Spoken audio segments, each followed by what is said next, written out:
কি খুশি, আমি পিসি হয়ে গেছি আবারও। সুপ্রভাত, সবাই কেমন আছো? কোচবিহার জেলার থেকে আমি প্রিয়া। হ্যাঁ গো, আমি আবারও পিসি হয়েছি। আর বলো তো আমার কি হয়েছে, ভাইজি না ভাইপো? অবশ্যই কিন্তু কমেন্ট করবে। তো আমি আর আমার বর মিলে যাচ্ছি, খুবই তাড়াহুড়ো ছিল। যখন আমি আর আমার বর মিলে যাই তখনও কিন্তু হয়নি। দাদা আমাকে সকাল থেকে ফোন করছে, দাদা যেহেতু এখানে নেই, যে প্রিয়া অভি তাড়াতাড়ি যা, ওরা না গেলে কিছুতেই সাহস পাচ্ছি না, ভরসা পাচ্ছি না, তাড়াতাড়ি যা।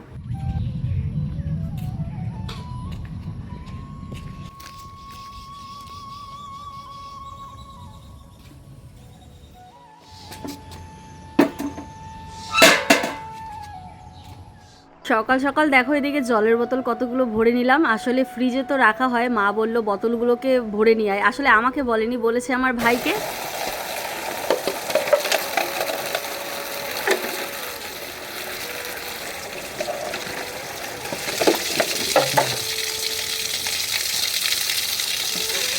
কিন্তু ভাই তো ওই কান টসা বলতে পারো, একটা কথা বললেও ঠিকঠাকভাবে শোনে না। বোঝো না, ছেলে মানুষ। একসময় আমাদের ওই দিনটা আমরা পার করে এসেছি।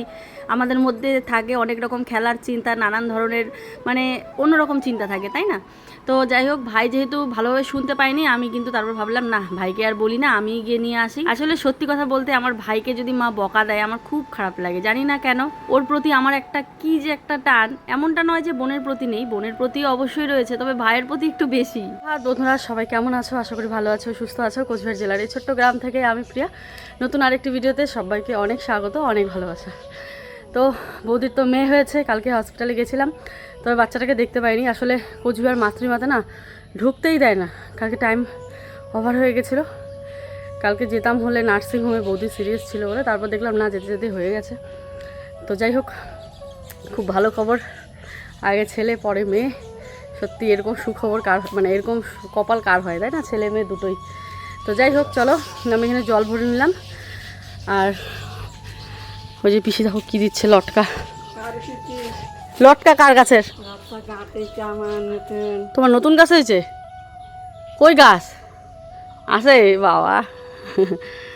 সেই সুন্দর লটকাগুলো। আমি যদিও বা খাই না লটকা, কাঁঠাল বিচি। খুব সুন্দর হয়েছে। আমি ঠান্ডা ঠান্ডা জল ভরলাম মোটর, মানে এটা ডিরেক্ট হচ্ছে মোটর থেকে, মানে ট্যাঙ্কির জল নয়, বুঝতে? ট্যাঙ্কির জল নয়, একদম মোটরের জল, তাই ঠান্ডা। তো আমরা কিন্তু অলরেডি দেখে এসেছি যে কি হয়েছে আমাদের, তোমাদের সাথেও তো শেয়ার করলাম যে আমাদের কিন্তু বাড়িতে লক্ষ্মী এসেছে। হ্যাঁ, বৃহস্পতিবারই জন্ম হয়েছে আমার ভাইজির।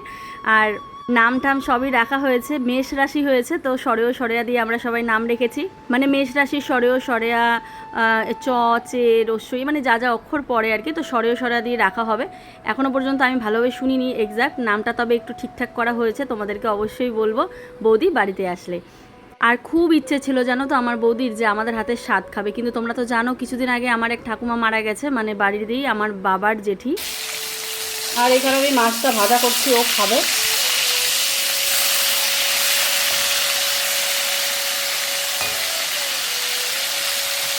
আমাদের গাছের করলা, করলা ঝুলছে, কি ভালো লাগে দেখতে বলো। নিজের গাছের করলা খাওয়ার মজাই আলাদা। ভাজা করবো এখন ওকে, মানে মাছ ভাজা দিয়ে খাবে শুধু, তাই করলা ভাজবো।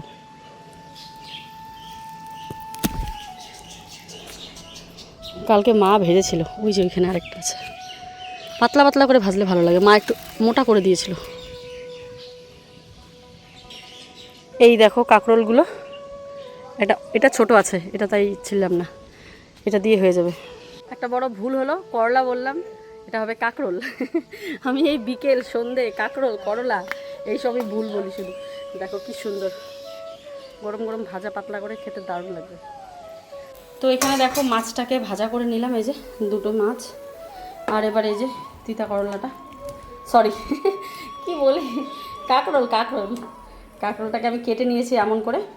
তো আমার ঠাকুমা মারা যাওয়ায় তো আমাদের তো অসুচ ছিল কিছুদিন, তো অসুচের মধ্যেই কিন্তু আমার বৌদির অসুচ কাটলো, তার দুদিন পরেই কিন্তু বাচ্চা হয়ে গেল। মানে বৌদি বাপের বাড়ি চলে গেছিলো, তো ওখান থেকে তারপরে বাচ্চা হয়ে গেছে। তো আর স্বাদ খাওয়ানো হলো না। খুব ইচ্ছে ছিল আমার মা আর আমি একসাথে বৌদিকে স্বাদ খাওয়াবো, কত কত খাবারের আইটেম বলেছিল, কিন্তু খুব খারাপ লাগছে, কি আর করার, মানে কপালে হয়তো নেই, তাই না?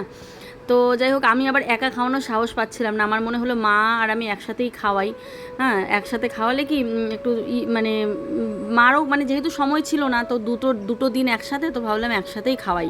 তো এরকম একটা প্ল্যান থাকে না, সবার মধ্যে একটা প্ল্যান থাকে, তাই না? তো যাই হোক, এই যে কাঁকরোলটা দেখতে পাচ্ছ এইভাবে কেটেছি। আমার শ্বশুরবাড়িতে এইভাবেই ভাজা করে, খুব টেস্টি হয় কাঁকরোল আর ভাত। কালকে বৌদিকে দেখতে গেছি বলে রঙের মিস্ত্রিকে ডাকা হয়নি, আজকেও আসবে না, কালকে আসবে। বলো, আমি যার জন্য বাড়িতে আছি, আমার এখানে থাকলে হয়, আমার বাড়িতে কত কাজ, হ্যাঁ এখানে নেটওয়ার্ক পায় না, আমার কাজ করতে খুব অসুবিধা হয়। তো দেখি এখন ও বলছে তাহলে আমি আর একটা ছেলে মিলে ঘরের ফার্নিচারগুলো সরিয়ে ঘষাঘষি করতে শুরু করি। তো এখন দেখা যাক কী হয়।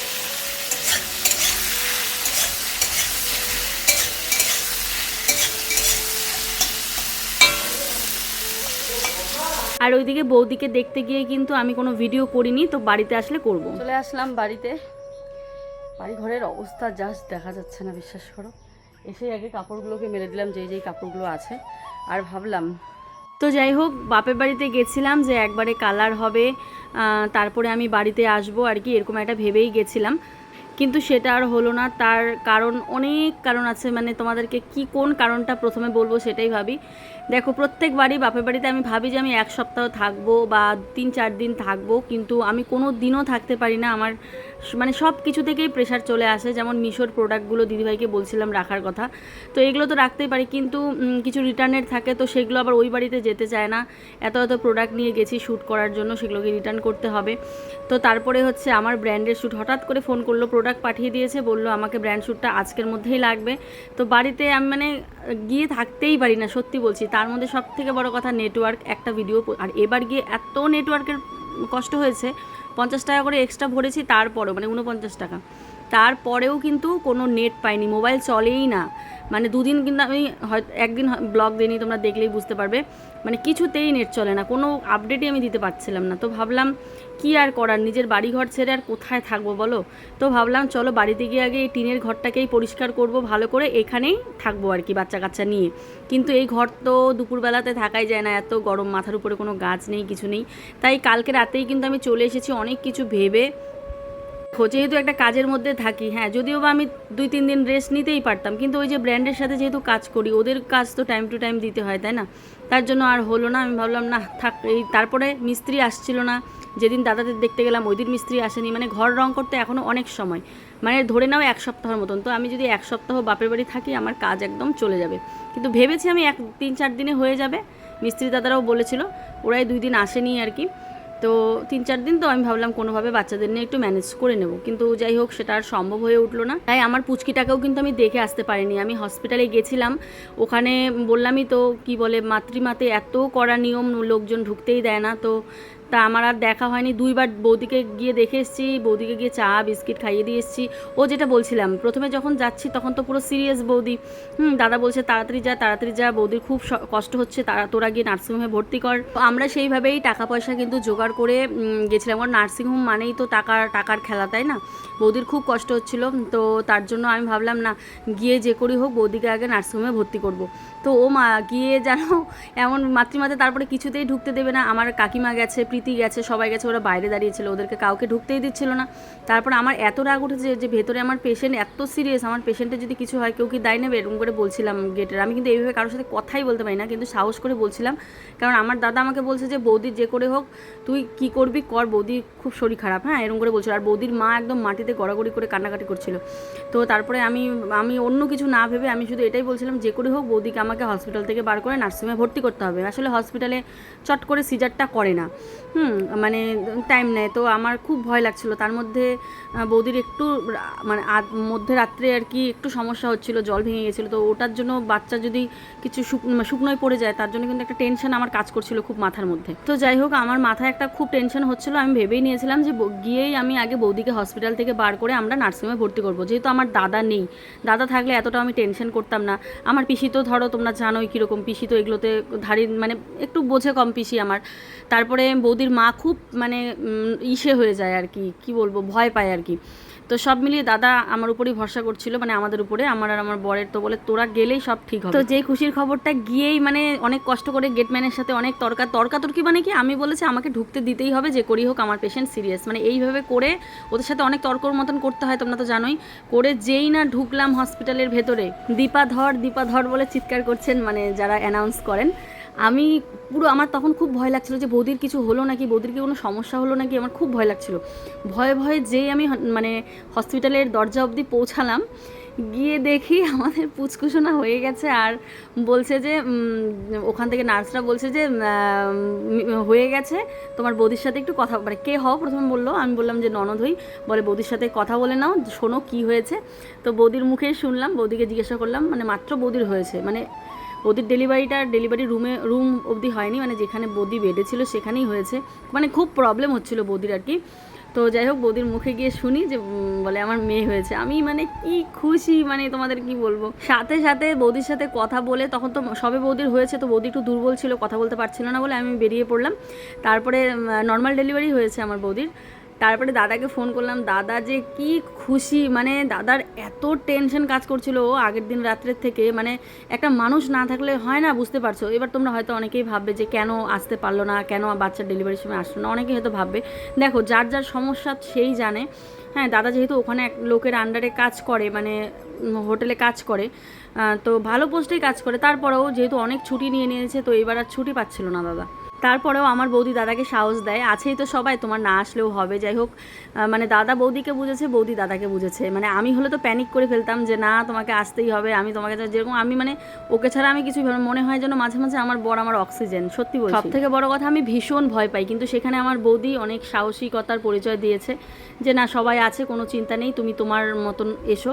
তো দাদাও কিন্তু খুব টেনশনে ছিল ওখান থেকে। দেখো, এই সব ঘটনা ঘটেছে সেদিন বৃহস্পতিবার, কিন্তু কোনো ক্যামেরাবন্দি করতে পারিনি, তাই ভাবলাম আমার ভয়েস ওভারের মাধ্যমেই তোমাদের এইসব শোনাই। তো যাই হোক, অনেক ওই দিনটা খুব টেনশনে কেটেছিল। ফাইনালি বৌদিও ভালো আছে, আমাদের পুচকি সোনাও ভালো আছে, ওরা কাল বাড়িতে আসবে, তোমাদেরকে দেখাবো।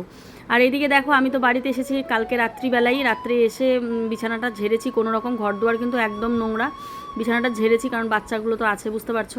তার সকালবেলা উঠেই আগে আমি টিনের ঘরটাকে গুছিয়ে নিলাম, কারণ সারাটা দিন তো আমাকে বাচ্চাদের নিয়ে থাকতে হবে। ঘুম থেকে উঠেই বন্ধুরা 8টার দিকে উঠেছি ঘুম থেকে, রাত্রে একটু লেট হয়েছিল ঘুমাতে, আয়ুষের স্কুলও ছিল না আজকে। আর তো যেহেতু সামনে পরীক্ষা, মঙ্গলবার থেকে ওদের, বাবা গলাটায় কি হলো, ঘুম থেকে উঠেই দেখি এত রোদ, মানে আমার ছেলের তো ঠোসা পড়ে গেছে পিঠের মধ্যে। ওকে এখন এই জামাটা ছাড়িয়ে পাতলা একটা জামা পরাবো, আর ওর চুলগুলোকে আমি বেঁধে দিচ্ছি। দেখো, তোমরা জানো ওর চুলগুলো কিন্তু খুব ঝাপসা, মানে কোকড়ানো, তো মানে খুব ফুলে থাকে গরমে। আমি ভাবলাম না, সকাল সকাল বেঁধে দিই ওর চুলটাকে। আর তোমাদেরকে হয়তো বলেছিলাম আর 2 মাস পর আর কি, এটা যেহেতু ওর 15 মাস চলছে, 16, 17, 18, হ্যাঁ, আর 2 মাস পর 18 মাসে আমরা কিন্তু ওর চুল ফেলাতে যাব। কোথায় বলো তো? কামাখ্যায়। মানে সামনেই তো বাবার কাজ, তোমরা জানো, বাবার কাজটা ভালো হয়ে গেলে তারপরে আমরা যাচ্ছি কামাখ্যাতে। এইদিকে আবার আমার বাপের বাড়িতে পুজোও কিন্তু চলে এসেছে, আর কয়েকটা দিনই আছে। তো যাকে সব মিলিয়ে মানে সব কাজ একসাথেই আর কি। আর এইখানে দেখো ম্যাগি বানাচ্ছি, আমার ভাই আমাকে ম্যাগি বানিয়ে খাইয়েছে বাড়িতে গিয়ে, তো এত টেস্টি বানিয়েছে। তো আমি ভাবলাম না, আয়ুষের পাপাকে আমিও বানিয়ে খাওয়াই। রেসিপিটা আমি জেনে নিয়েছি, কোনোই কিছু না, এই শুকনো করে, মানে পরিমাণ মতো জল দিতে হবে ম্যাগিটার, একটু শুকনো করে বানাতে হবে ম্যাগিটাকে। তারপরে অরিগেনো, তারপরে চিলি ফ্লেক্স দিতে হবে, ওই একটু গোলমরিচের গুঁড়ো দিলেও বেশ ভালো আসে গন্ধটা। নামানোর আগে একটুখানি বাটার, আর ম্যাগি মশলা তো দিতেই হবে, জলের মধ্যে দিয়ে নিয়েছি। নামানোর আগে একটুখানি বাটার দিয়ে ব্যাস নামিয়ে নেবো।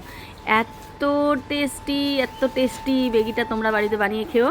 আর এখানে দেখো আমি একটুখানি চিলি ফ্লেক্সও দিয়ে নিচ্ছি, একটু ঝাল হবে, যারা ঝাল পছন্দ করো ঝাল একটু দেবে। খুবই টেস্টি হয় এই ম্যাগিটা আর কি।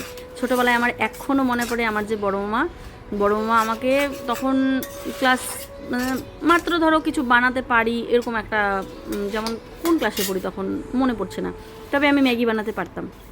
আমার মামাকে বলতো, প্রিয়া ম্যাগি নিয়ে আসছি, তুই ম্যাগি বানা।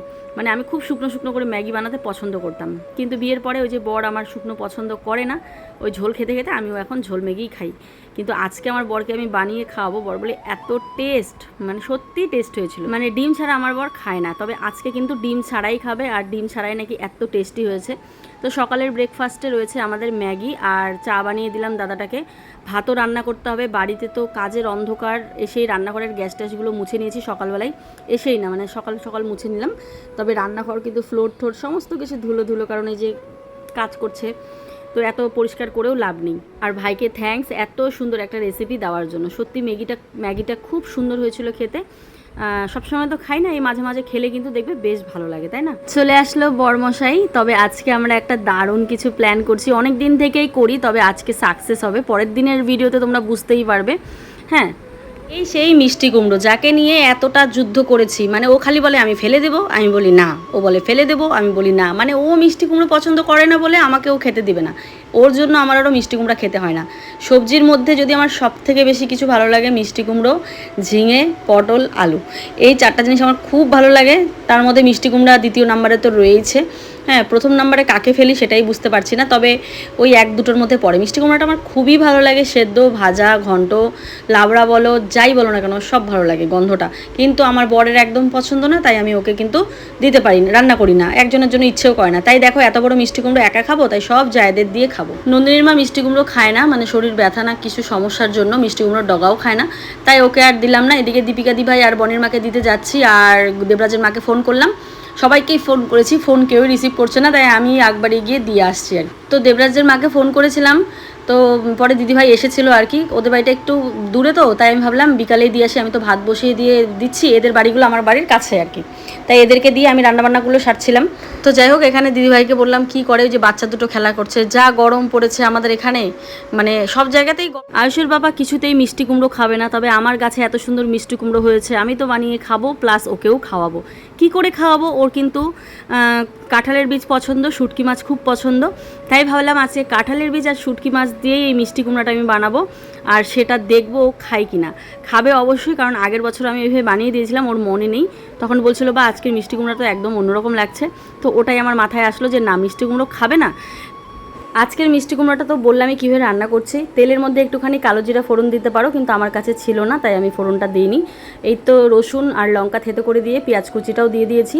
দেওয়ার পর যে শুটকি মাছটা গরম জলে ধুয়ে রেখেছি সেটাকেও দিয়ে দিলাম, তারপরে কাঁঠাল বীজটাকেও দিয়ে দিলাম। এবারে দেখো আমার ছেলে বানিয়েছে শরবত, বলছে মা একটু খাও, তো ভালোই হয়েছে। ওই যে দাদাটাকেও গিয়ে দিয়ে আসলো। আমি একদিকে কিন্তু আয়ুষকে বই নিয়ে বসিয়েছি, ওর স্কুল আজকে নেই, ওইদিকে পড়াচ্ছি, লেখা দিচ্ছি, লিখছে, আর এই যে লিখতে লিখতে ওর নাকি শরবত খেতে মন চাইছে, তাই ও শরবতটা বানালো আর কি। তো শরবত বানিয়ে খেয়ে দিয়ে আবারও বই নিয়ে বসবে, আবার টিউশন আসবে। তো স্কুল বন্ধ থাকলেও কিন্তু মানে কি বলতো, আমি চাই যে স্কুলের যেভাবে পড়তো বাড়িতে ওইভাবে পড়ুক। আর গরমের মধ্যে কোথায় আর যাবে বলো, যাওয়ার কিন্তু কোনো ইয়ে নেই, ঘরের বসেই আর কি একটু পড়াশোনা করে। আর এদিকে দেখো আমি কিন্তু মিষ্টি কুমড়োটা দিয়ে দিলাম কাঁঠালের বীজ দেওয়ার পর। কি রান্না হলো অর্ধেক করে আমি আবার খুশকে খাওয়ালাম। ওর বাবা এই যে মাছটা ভাজলো, ভেন্ডিটা ভাজলো। দেখো এখানে মাছের ঝোল, এটা হচ্ছে 2 দিন আগের তরকারি, যাই হোক ভালোই আছে। ভেন্ডি ভাজা, মাছের ভাজা, বটবটি ভাজা, এটা আগের দিন যে করেছিলাম ওটা। আর এই যে কাঁঠালের বীজ ভাজা হয়েছে, আর এখানে করা হয়েছে মিষ্টি কুমড়োর তরকারি মাখা মাখা করে, আর করা হয়েছে ডাল। চলো এখন সবাইকে খেতে দিয়ে দেবো। আর প্রচণ্ড পরিমাণে গরম পড়েছে। চলো প্রচণ্ড পরিমাণে গরম, ঘরটা কোনো রকম খালি ঝাড় দিলাম, কারণ এই মেঝেতে বসবে। চলো ভাতটা বাড়ি। তো চলো এবারে আমি ভাত বাড়ছি, আর এদিকে দেখো আমার লাইট টুং টুং টুং টুং হয়ে যাচ্ছে। কালকে অনেকে বলেছো যে টাইলসটা ভালো লাগছে না, সাদা সাদা লাগছে।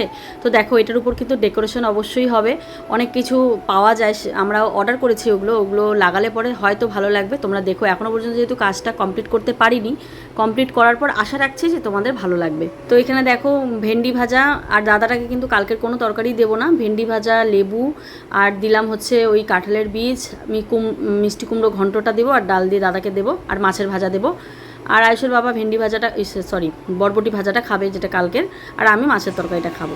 তো এখানে দেখো গরমে সবাই খালি গায়ে, এত গরম, দুটো ফ্যান চলছে। খুশকেই মাত্র খাইয়ে বিছনায় বসালাম, ওকে আমি খুশকে ঘুম পাড়াবো। স্নান খাওয়া দাওয়া সব হয়ে গেছে।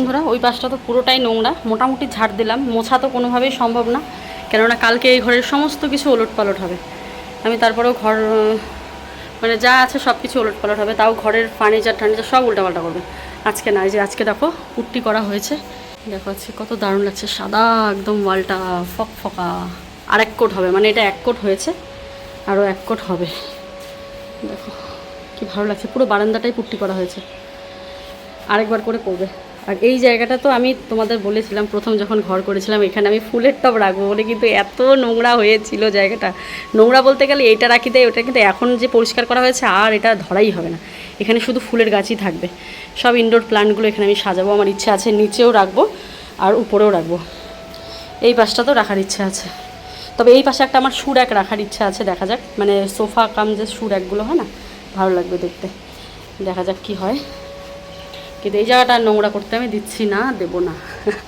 আর এই যে দেখো পুরো পুট্টি করা হয়েছে, সাদা ফটফটা লাগছে, এটা কি দারুণ লাগছে দেখতে। বাইরেটাও করেছে, এই যে দাদাটা করছে। চলো তাহলে আজকে একজনকে সারপ্রাইজ দিতে চলেছি, এটা নেক্সট ব্লগে তোমরা দেখতে পারবে। খুব স্পেশাল হতে চলেছে ব্লগটা, তোমরা কিন্তু অবশ্যই পাশে থেকো। টাটা।